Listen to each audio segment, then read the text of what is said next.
Oi, tudo bem com vocês? Para quem não me conhece, me chamo Bruna e hoje vou falar sobre as 5 maiores desculpas do procrastinador e as 5 soluções para cada desculpa. Vou explicar cada solução para cada desculpinha para vencer a procrastinação de uma vez por todas. Caso essas frases fazem parte do seu vocabulário, não estou com vontade de fazer, tenho um monte de coisa para fazer, não tenho tempo para isso, estou cansada, sempre me esqueço de fazer isso e outras frases também, fica aqui que eu vou te explicar como vencer cada uma delas, vou te explicar o caminho para não acreditar nessas desculpas e tirar de vez essas frases do seu dia a dia. E com isso atingir com mais rapidez e facilidade os seus objetivos, as suas metas. Tenha em mente, antes de mais nada, que você é a única pessoa responsável pela sua vida. Você dirige a sua vida e pode dirigir no sentido do sucesso ou do fracasso. A única pessoa que vai optar pelo sucesso ou pelo fracasso é você.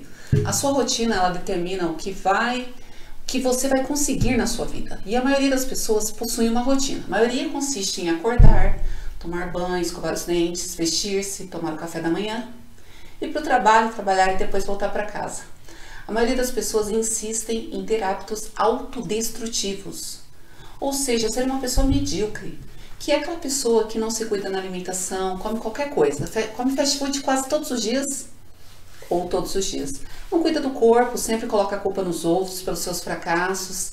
Se a pessoa está mal financeiramente, pode ter certeza que essa pessoa vai culpar o governo. E fica por isso, reclama do trabalho, mas sempre está lá trabalhando, naquele trabalho que odeia. Em nenhum momento ela pensa em opções para melhorar a sua vida laboral. Culpar a política é mais fácil, mais cômodo. E isso em qualquer âmbito da vida, não somente a saúde física e a situação financeira, mas pode ser também saúde mental, família, relacionamentos. O medíocre, ele nunca cresce, pois ele prefere passar o tempo que ele poderia estar elaborando algum projeto de vida assistindo a Netflix, ficando no Instagram, Facebook, jogar videogame. Ele prefere não alinhar novas metas para sempre fazer o mínimo.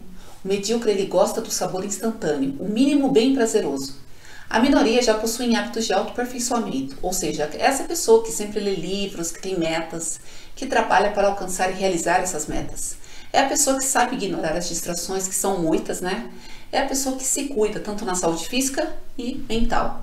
Eu, alguns anos atrás, era uma pessoa medíocre. Falava para todo mundo que odiava o meu trabalho, mas continuava lá trabalhando.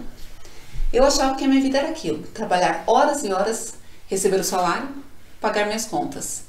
E no outro mês era tudo isso de novo. Chegava o final de semana, só queria tomar cerveja, né? E só queria saber de festa. Então minha vida resumia em trabalhar que nem uma louca durante a semana e no final de semana, festa. Teve um ano que cheguei a falir e aí, vixe, a culpa era da política. Eu só postava sobre política, criticando os políticos nas minhas redes sociais.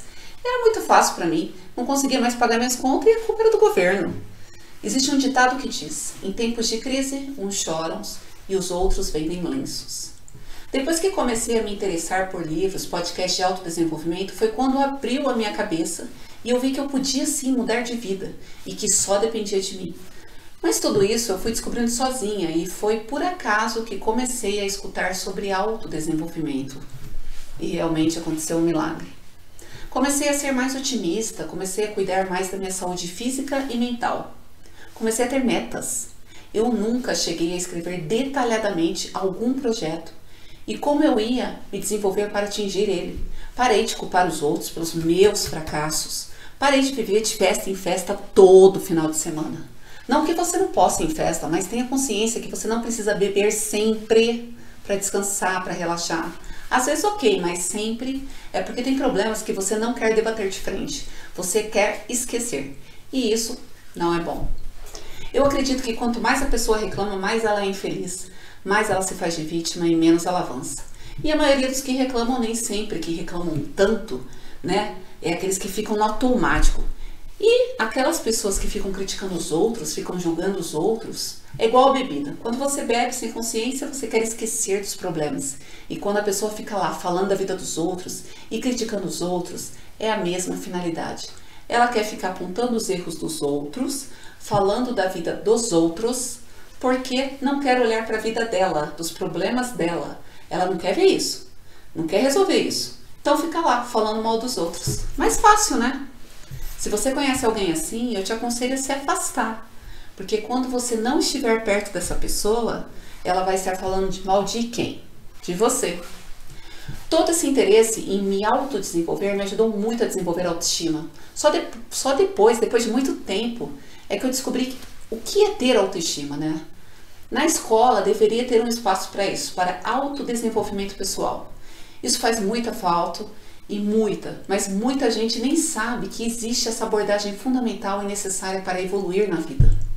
A maioria das pessoas nem sabe ou nunca fizeram uma planilha financeira. Bom, continuando. A repetição é o que forma tanto os hábitos bons quanto os maus. O mau hábito da procrastinação foi estabelecido na vida das pessoas por causa da repetição. E isso aconteceu porque a procrastinação oferece e fornece uma recompensa falsa de sensação boa, de viver naquele momento. Quando a pessoa que procrastina deve realizar uma tarefa, essa tarefa vai atropelar os hábitos estabelecidos por essa pessoa, os hábitos que ela está acostumada na sua rotina. E esse choque de mudança de ação na sua rotina deixa o procrastinador sem energia, principalmente se for uma tarefa pesada e desagradável. Então sempre acaba adiando essa tarefa. Segundo o livro 23 Hábitos Anti-Procrastinação, abre aspas, a maioria dos nossos sentimentos de procrastinação vem de um medo subconsciente ou crença autolimitante. Quando você arruma um tempo para explorar esses pensamentos, acaba descobrindo que é mais fácil superá-los e criar uma mentalidade orientada para a ação. Fecha aspas. As nossas crenças autolimitantes são problemas que devem ser solucionadas. A principal causa para procrastinar vem dessas crenças. Quando essas crenças não são vistas, não são analisadas, logo a desculpa aparece para não fazer a tarefa nova na sua rotina. Portanto, deve ser desafiadas essas crenças, colocar elas contra a parede e analisar quais são os medos ou os hábitos destrutivos que bloqueiam a ação da tarefa nova realizada. Algumas desculpas que os procrastinadores usam com frequência são: não importa fazer essa tarefa. Preciso fazer tal coisa primeiro. Preciso ter mais conhecimento para começar essa tarefa. Ah, deixa para depois. Tenho muita coisa para fazer agora. Não tem tempo. Eu nunca lembro de fazer isso. Ah, tô com zero vontade. Não tô com vontade. Então, para evitar essas desculpas que vão originar a famosa procrastinação, o certo é criar hábitos específicos que superem a mentalidade da desculpa. A regra 80-20 é importante para essa superação. Segundo Vilfredo Pareto, ele diz que você obtém 80% dos seus resultados a partir de 20% dos seus esforços. A maioria dos seus resultados vem dos 20% dos esforços. Segundo ele, você deve focar nas ações que geram resultado significativo, ignorando o restante. E para usar essa regra, segundo o autor Scott, você deve, primeiro, identificar quais ações são as principais para o seu trabalho, analisar quais são as ações protagonistas e colocar toda a sua dedicação e foco nelas, porque elas geram 80% dos seus resultados. Caso você não conseguir identificar, pega um papel e coloca tudo o que você deve fazer no seu trabalho. Depois circule as ações que geram melhores resultados. Você também pode perguntar para o seu chefe quais são as principais tarefas, as mais importantes, né? E isso não precisa ser somente para a sua vida laboral, não. Pode ser também para a sua vida pessoal. Então analisa, pega um papel, coloca nele o que é importante para você, né? E quais são os seus hábitos. Aí você tem que ver. Passear com os cachorros, exercícios físicos, cozinhar, passar tempo com a família, sair com os amigos, visitar parentes. E também coloque outros hábitos. Ficar nas redes sociais, Instagram, Facebook, TikTok, Twitter. Ficar na frente da TV o dia inteiro.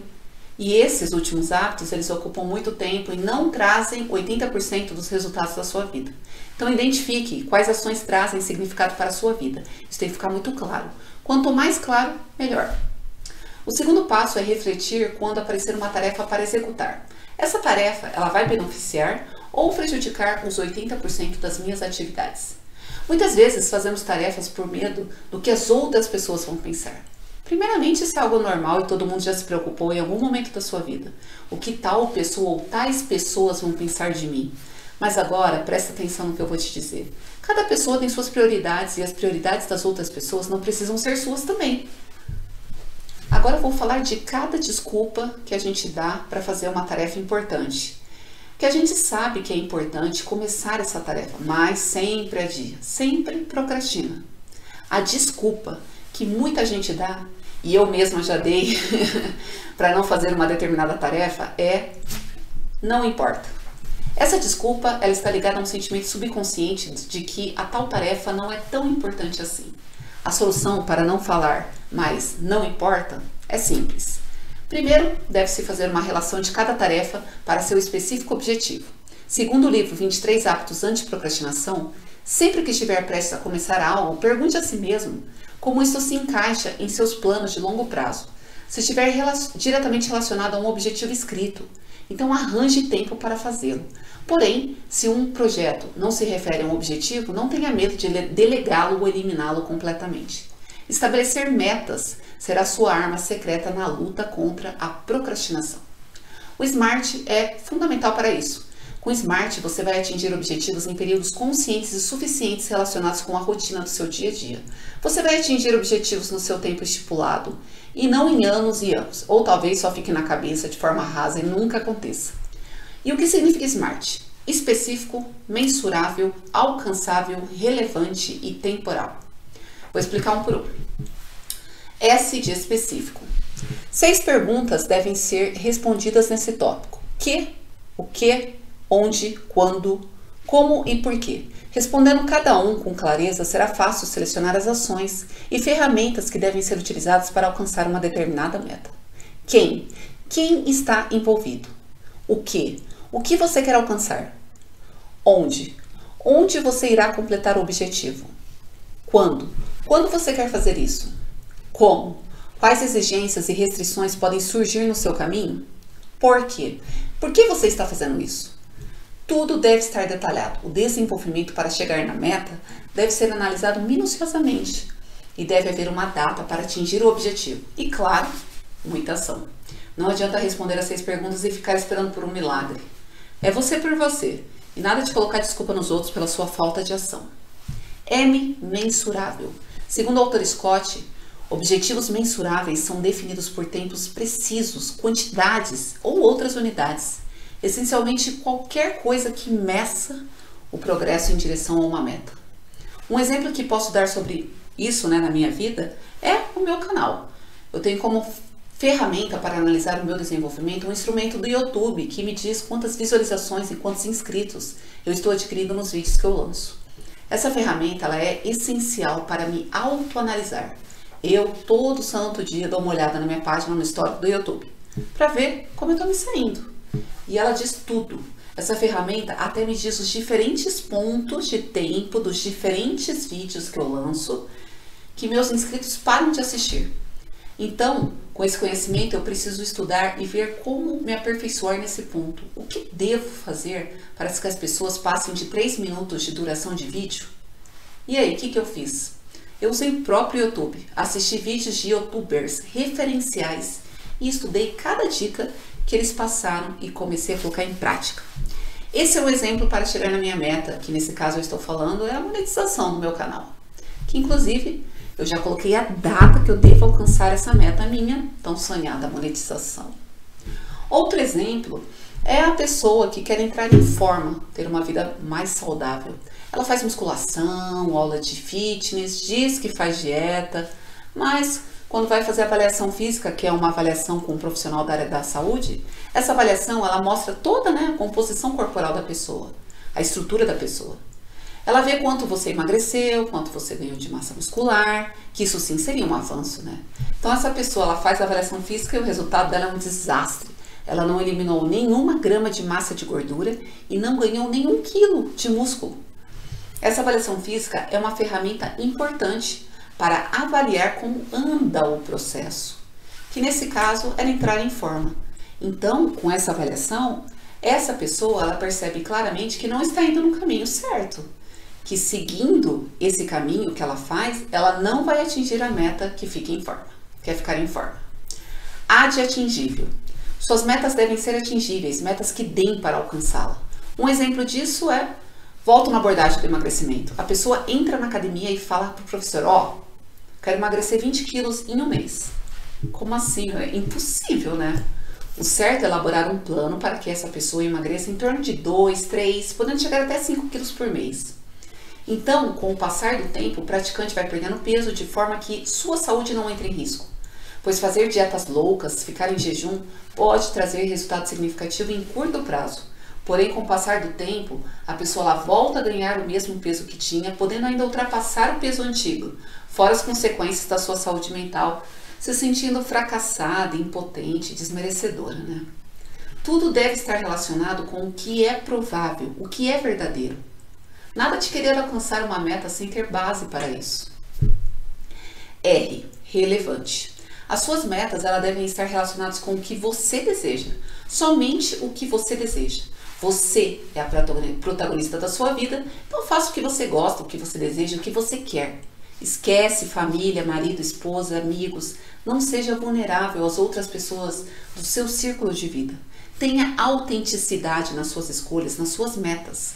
Aquelas pessoas que fazem faculdade de medicina, direito, engenharia, porque o pai quer, porque a mãe quer, aí eu te pergunto, o que você quer? Tenso, né? Eu demorei muito, mas muito para entender isso. Teve uma boa época da minha vida que eu agradava a todo mundo. Ria para todo mundo, tinha medo de ser criticada, queria ter aprovações dos outros. E isso foi de forma inconsciente, nem eu percebia que eu era assim. Mudava de opinião, ou nem dava, esperava alguém falar alguma coisa para eu concordar com essa pessoa. Essa época, hoje eu analisando friamente, foi uma época perdida, sem sucesso, sem evolução em todas as áreas da minha vida, sem personalidade, perdida sem rumo. Se você se sente assim, seu autoestima é baixo. Então comece a se autoanalisar e gerar valor em você mesmo. Você é a única pessoa responsável pela sua vida, só você. E não importa mais o que você quer na sua vida, do que os outros querem para você. T. Temporal. Segundo o autor Scott, objetivos temporais possuem prazos específicos. É esperado que você alcance o resultado desejado antes de uma data pré-determinada. Os objetivos temporais são desafiadores e fundamentais. Você pode definir sua data limite para hoje ou para defini-la para daqui a alguns meses, algumas semanas ou até alguns anos a partir de agora. Suas metas devem ter data para ser atingidas e saiba definir o temporal, ou seja, podem ser metas alcançáveis em poucas semanas ou poucos meses e outras metas alcançáveis a longo prazo, para 6 meses ou um ano. É muito interessante que você tenha metas a curto prazo e a longo prazo. Isso faz você viver com propósito.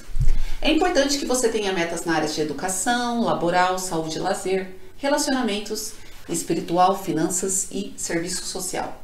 Caso você estiver agindo, trabalhando para atingir o objetivo e mesmo assim você não imaginava que fosse tão complexo, você pode tranquilamente adiar a data para o alcance, mas que isso seja verdadeiro à sua situação atual. Porque se você mentir para si mesma, a única pessoa que perde é você. Seja sempre realista. É importante que você tenha em vista suas metas. Eu escrevi minhas metas em uma folha sulfite com marcadores coloridos e coloquei no meu painel, em frente da minha mesa do escritório. Então, todo dia eu vejo. Isso é importante, porque isso vai se interiorizando e ganha muita força. Outra nota importante é que você delegue ou elimine tudo aquilo que não tem relações com seus objetivos. Se eu coloquei como tarefa fazer 2 vídeos semanais no meu canal, eu preciso eliminar outras tarefas superficiais para concluir o que eu quero.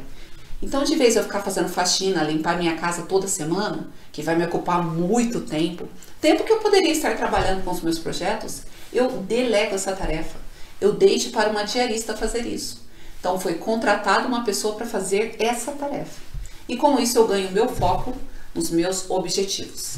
Vale ressaltar que deve ser avaliado também de 3 em 3 meses como anda o processo. Se você cresceu, se você ficou estagnada ou não teve sucesso. É interessante que você sempre crie novas metas, metas mais desafiadoras. Portanto, quando você sentir que a sua meta é importante, nenhuma tarefa que você deve realizar para alcançar esse objetivo, você dará a famosa desculpa. Não importa. Viu como tudo se encaixa no que eu falei? Vamos para a segunda desculpa agora. Tenho muitas coisas para fazer. Realmente vivemos com uma rotina com muitos afazeres. Eu começo meu dia às 5 horas. Às 6 horas da manhã eu já estou dando a minha primeira aula de personal. E realmente é cansativo. Mas esse sentimento que tem muito que se deve fazer não vem das tarefas. que ainda não foram realizadas, e sim pelo fato de como a sua cabeça entende essa ideia de fazer um monte de coisa. A forma como se processa o plano de ação, ou seja, de como será realizada cada tarefa, deve ser entendida e vista como atingível e não como um saco de toneladas para ficar carregando aí de um lado para o outro.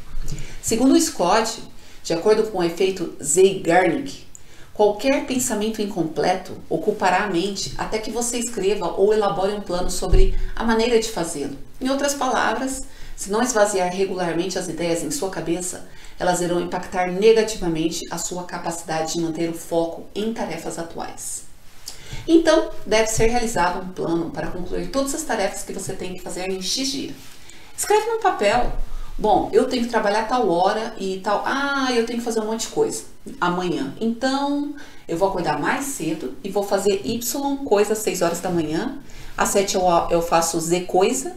Entro no trabalho às 8. Vou aproveitar o almoço para fazer aquela coisa lá. Volto do trabalho, termino de trabalhar e sair do trabalho já faço a L coisa que estava faltando. Pronto, fiz tudo que eu tinha que fazer. Então, para que isso aconteça com sucesso, deve haver um planejamento. E esse planejamento do dia deve estar registrado em uma folha. E essa folha deve estar ao seu alcance, à sua vista. Você deve criar o hábito de anotar as ideias. A procrastinação vem de um sentimento de sobrecarga e é complicado se focar, se concentrar no seu projeto quando você tem milhares de afazeres. Então, o hábito de anotar seu plano de ação do dia te trará confiança, pois você vai realizar tudo e relaxamento por ter feito tudo. E aí você vai ter seu tempo direcionado para o plano de ação do seu projeto. Então, chega dessa forma de pensar, não vou conseguir fazer a tarefa do meu projeto porque tenho muitas coisas para fazer. Pense assim, vou me planejar para fazer tudo o que devo fazer e nesse planejamento estará selecionado o tempo, que pode ser horas ou até minutos, direcionado para o desenvolvimento do meu projeto. A próxima desculpa que eu vou solucionar aqui é: eu sempre me esqueço de fazer isso. Não sai desse vídeo, tá? Até entender como solucionar a quinta desculpa, que no meu ver é a mais importante. Muita gente não sabe o que tem por trás dela. Bom, então voltando para essa desculpa. Eu sempre me esqueço de fazer isso. Para solucionar isso é desenvolver o hábito das 43 pastas. Segundo o autor Scott, as 43 pastas criam uma abordagem sistemática para o acompanhamento das ideias. Para começar, organize um armário de arquivo com 12 pastas principais para cada mês. Em seguida, acrescente 31 pastas que representem o número máximo de dias de cada mês. Isso lhe dá um total de 43 pastas. As 31 pastas são colocadas em ordens numéricas, logo atrás do número vigente, do mês vigente. E depois os 11 meses restantes são colocados atrás do dia. Durante a revisão semanal ou mensal, você irá colocar lembretes para acompanhar certas tarefas em uma data específica. Portanto, a única coisa que você precisa fazer é criar o hábito de verificar essas 43 pastas todos os dias e agir em relação a cada tarefa. É importante que seja selecionado um lugar para colocar as pastas. Um armário seria ótimo. Aí você vai colocar as tarefas que você deve realizar nas pastas nos dias selecionados do mês. Selecione um dia para fazer uma revisão das tarefas que você deve fazer naquela semana. Sempre fique de olho nas pastas, sempre revisando. Desse jeito você não esquece. Essa é a solução para a desculpa que sempre se esquece. Eu já estou até imaginando o cara do procrastinador que escuta a solução dele, essa aqui.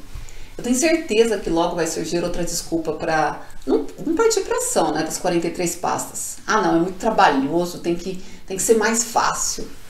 Aí que eu digo que a essas pessoas que, mesmo tendo a solução exposta aqui, continuam inventando desculpas. O sucesso tem um preço. Pessoas que não saem da zona de conforto são pessoas estagnadas. Você tem a solução aí. Se você quer continuar na zona de conforto, aí eu não consigo mais te ajudar. Agora, a próxima desculpa é: primeiro preciso fazer X coisa. Quando o procrastinador fala isso, é porque ele não definiu com clareza o seu plano de ação. É necessário que o plano de ação esteja de forma que se dê para entender que o dono do projeto sabe o que deve fazer e como fazer a sua tarefa pré-definida. Quando a pessoa não sabe o certo como fazer, o que fazer, né, ela procrastina, porque ela entende como algo muito difícil, muito complicado de se fazer. O plano de ação ele deve estar registrado em uma folha e deve haver divisão de tarefas para chegar no objetivo. Nada de iniciar com tarefas complexas, extensas, logo de primeira. Primeiro você deve iniciar aos poucos, entendendo a sua nova rotina. Talvez quando você já entenda melhor as tarefas, você já pode somar outras tarefas naquele mesmo dia. Então é necessário registrar passos de forma consciente para garantir a realização do objetivo, sem se frustrar. Quando eu comecei aqui com o canal, nossa, que sufoco! Eu não entendia nada, só tinha ideia de ter o canal. Então o primeiro que eu fiz foi elaborar as aulas, ver sobre o que eu iria falar, né? E depois eu entrei lá no PowerPoint para entender como usar, né, o PowerPoint. Eu já sabia, mas sempre tem alguma coisa para aprender. Aí fazer a aula lá, depois fui ver em algum programa para gravar a tela do computador enquanto eu explicava. Também fui atrás de microfone para melhorar a aula. Depois de tudo isso, o próximo passo foi aprender a lançar no YouTube, que eu não sabia nada. Eu tive que aprender tudo sozinha.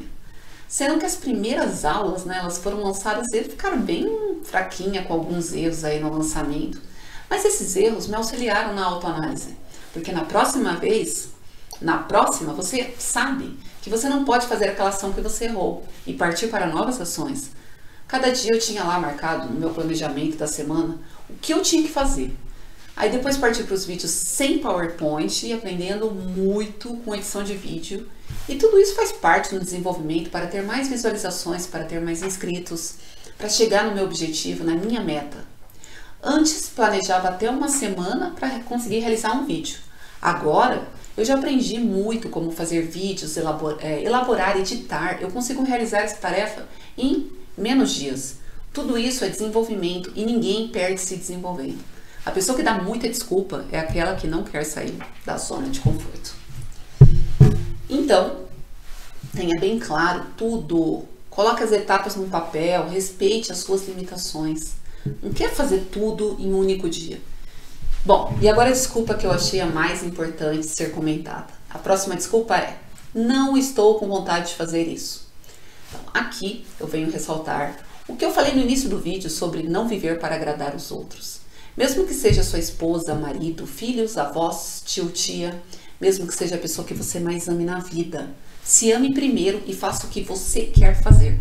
Quando a pessoa diz, não estou com vontade de fazer isso, será que ela realmente está querendo realizar aquela meta?